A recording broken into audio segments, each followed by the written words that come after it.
When you're ready, Dani. Okay, my name is Dani Ujimori, and this is my presentation of learning. Please sit back, relax, and enjoy the show. You don't have to hurry up, Dani. Oh, okay. Oh, wait, hold on. You just present. Wait, how come it doesn't want to play? Can I go? It doesn't want to play.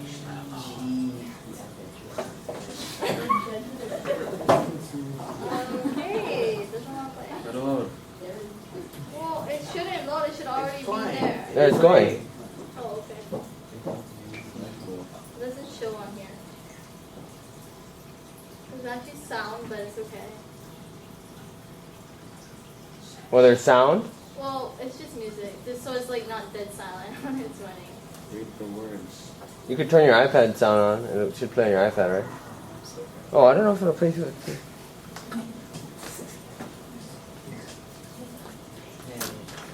No. Can't even hear from my own.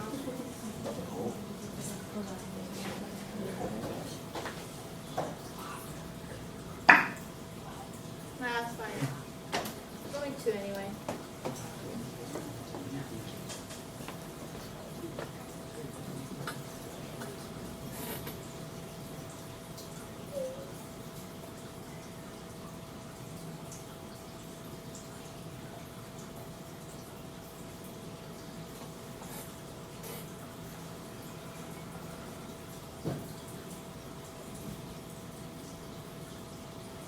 Okay, that was the end for that one. Okay, so I'm going to explain to you what the video is about. So, if you put the video in a real life situation, during the beginning I wasn't a very good leader, I guess you could say. I had to really think about what I was doing in order to make a change to the leadership. And another reason why I realized it wasn't working is because our group wasn't working as well as I hoped they would. And once I realized what I had to do, I had to kind of balance complete dependence and complete independence of working as a leader. And I had to find the perfect balance in order to fit for everyone. And once I did, I could see like the results almost immediately. It was like amazing. But then after that, it was a lot better. I mean, we got a lot more stuff done. And so I needed pictures, so here's some pictures. And I'm going to start on the evidence already. So this was the building progress report was actually the one that represented it both, because what happens is that we had no time for arguing, and because we knew we had to get stuff done, and I became, I guess, less overbearing, you know, and so it got a lot better, and we actually got a lot of stuff done that day, and that's when I realized what I had to do to become a better leader. And the second video, I hope it plays.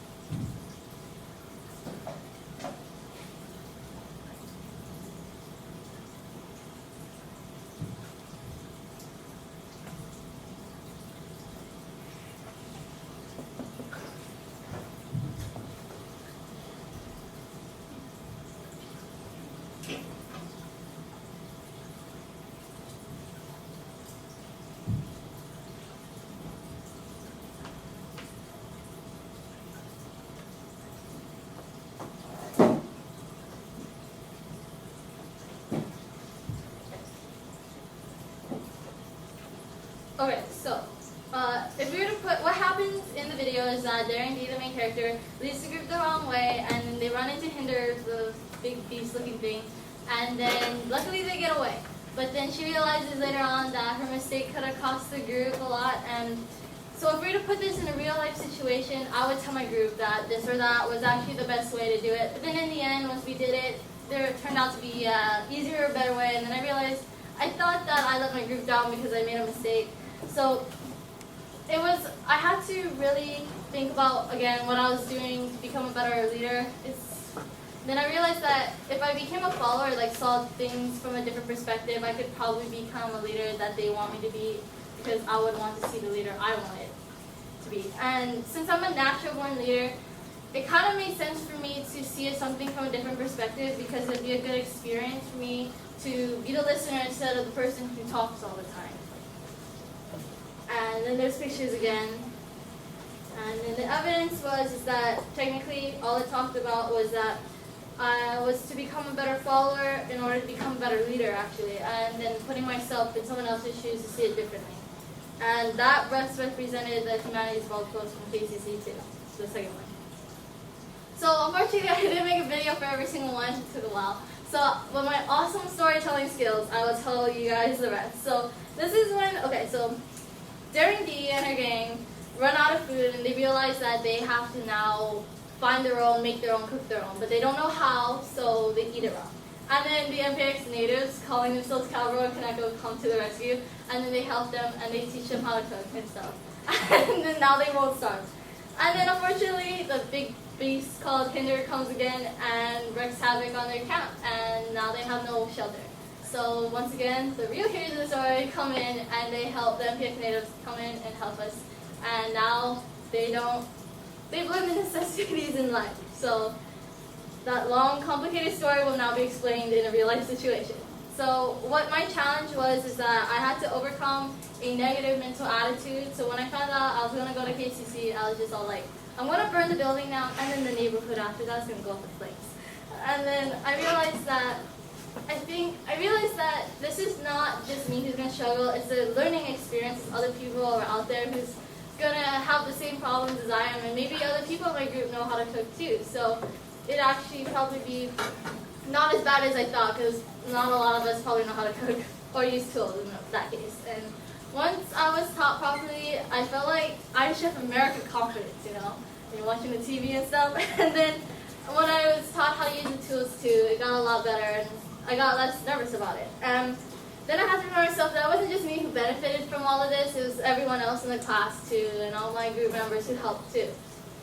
And then in the end, all went well, and I actually made 4 dishes, 2 meals, and 2 for my grandma and grandpa, 2 for my family, and they said it was great, so I can be a lot more confident now. So the best evidence I found for this is the KCC experience, the first one, and it talks about how I like the hands-on experience with all the cooking, and especially with the tools too, and how these are major life skills, especially the cooking, that I can take on for me forever.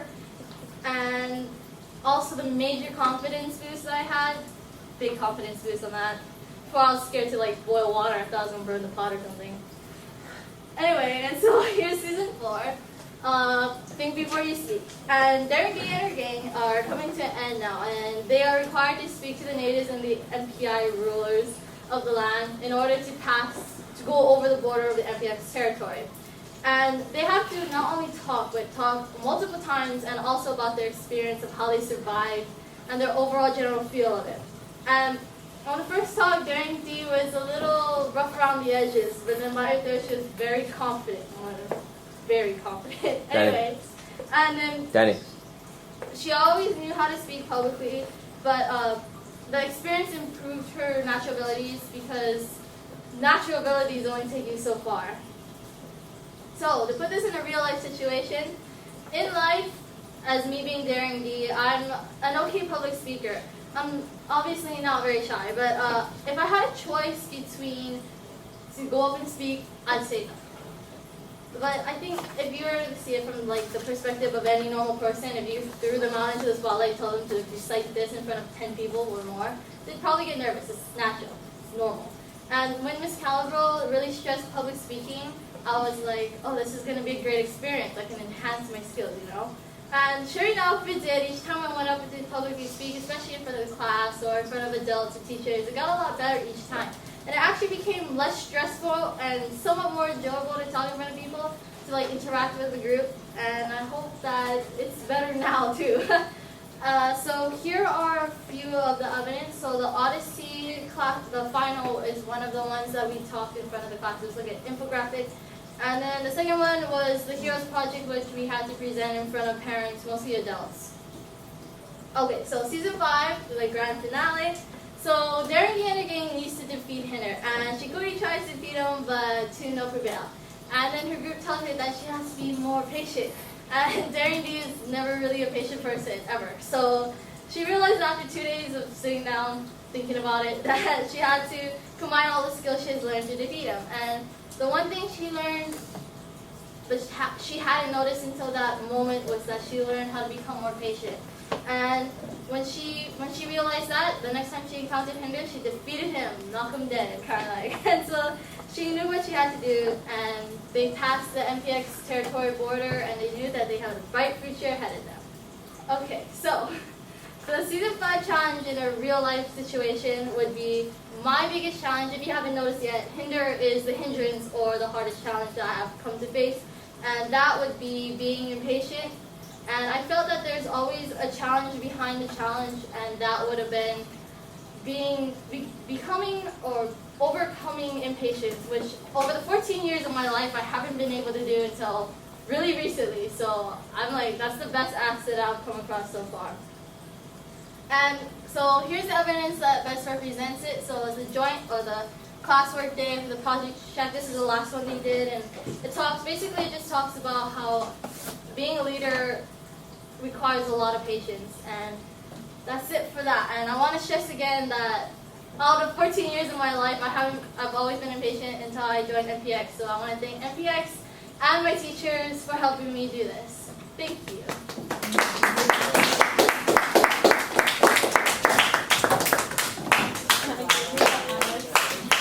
Okay, Dani said there. Questions?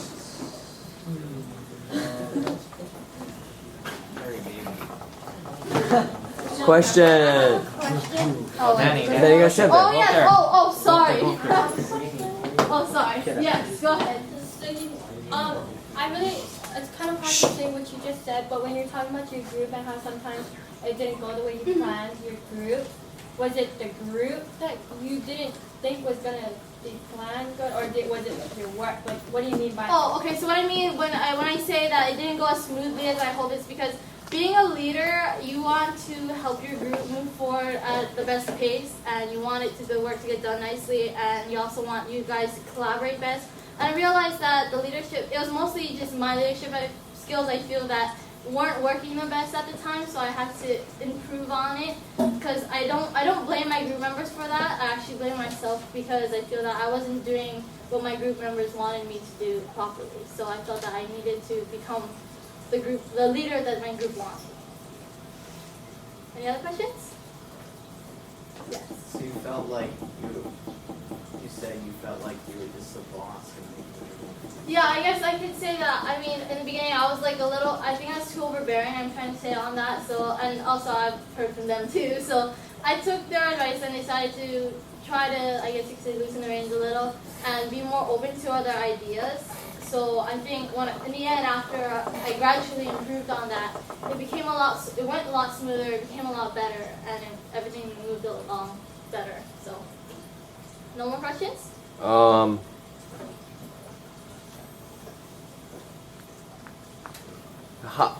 How did being a follower, what was the result of that? Was it good, bad?